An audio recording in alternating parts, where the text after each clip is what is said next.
The New South Wales Government's fire sale of the state's electricity assets may prove to be the final indignity for Premier Christina Keneally, just 2 months out from an election widely expected to end 16 years of Labor rule.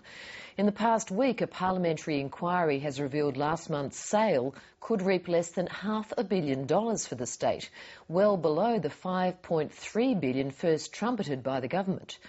The inquiry is expected to decide later this week whether to have 8 former board directors from the state's 2 biggest power companies arrested and forced to give evidence on why they were so alarmed by the sale they resigned en masse. Deborah Cornwall reports. Morning. What are you hiding, Christina? What are you trying to hide? What are you trying to hide? What are you covering up? I'm asking you to apply your mind to the question and answer the question that's put to you. Thank you, Mr. Khan. I acknowledge that I underestimated the level of interest in the committee. Premier, that's not answering the question with respect to... Mr. Chairman, point of order. This inquiry, though, is about getting to the bottom of that stinking, steaming mess. My interest is to act in the best interest of the taxpayer. And I will not have retention value or anything... You're a lying clown and you're a disgrace. An absolute disgrace. Let's remove that person.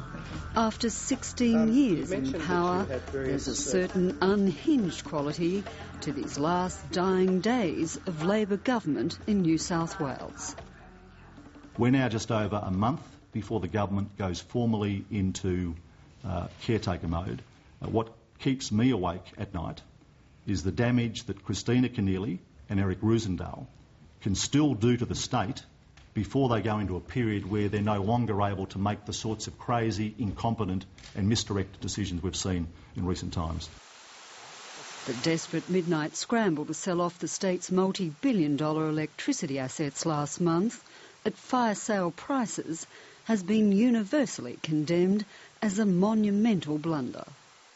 The scheme is fundamentally a corrupted scheme, and it's not second best or third best. It's so bad that, if Parliament were sitting today, I think you would see the deal stymied and stopped.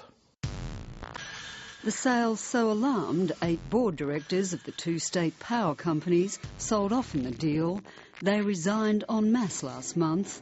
But those same directors now face the prospect of being arrested and forced to appear at a parliamentary inquiry into the sale after refusing to give evidence without legal indemnity. Well, it's out of control. It is ludicrous. Nobody in the history of the New South Wales government has been compelled to answer without legal immunity.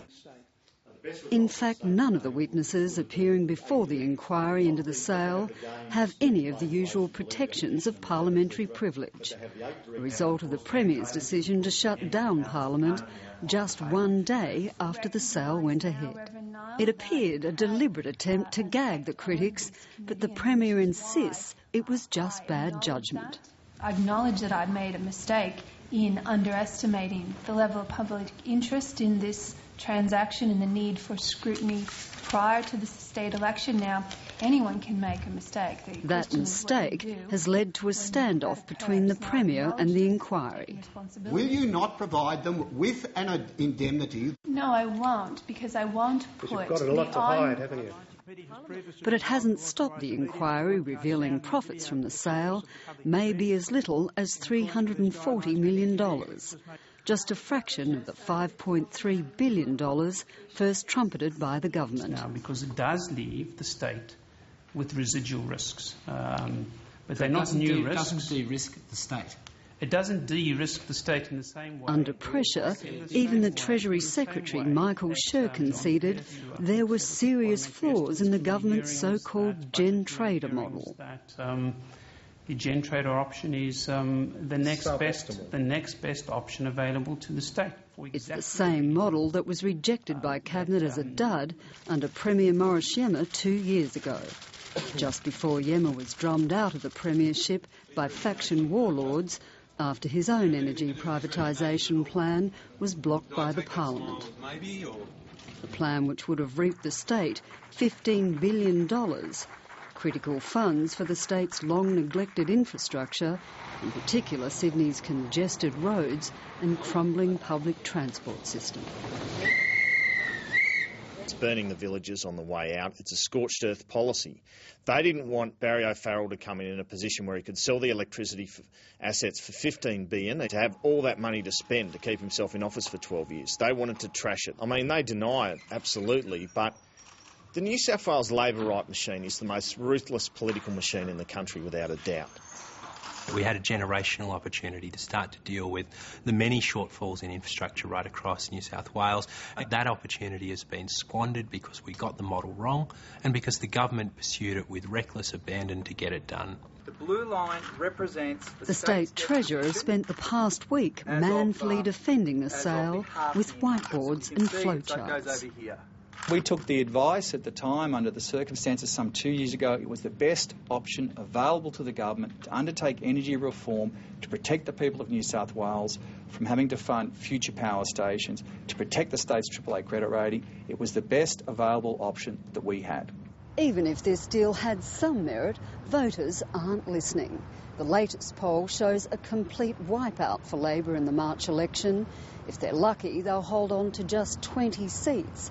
But at this stage, it's looking more like 13. The opposition has promised to do what it can to unscramble the sale once in government. But while Liberal leader Barry O'Farrell may well be the new big white hope of the side, he'll also have to live with the fact that it was the opposition that actually stopped Premier Yema's energy reforms going ahead in 2008. No one is going to come out of this with clean hands. The situation in New South Wales now is a government in waiting. No one cares what Christina Keneally says she's going to do. Such is the feeling that this is going to be a massive victory to the Liberal Party. Deborah Cornwall with that report.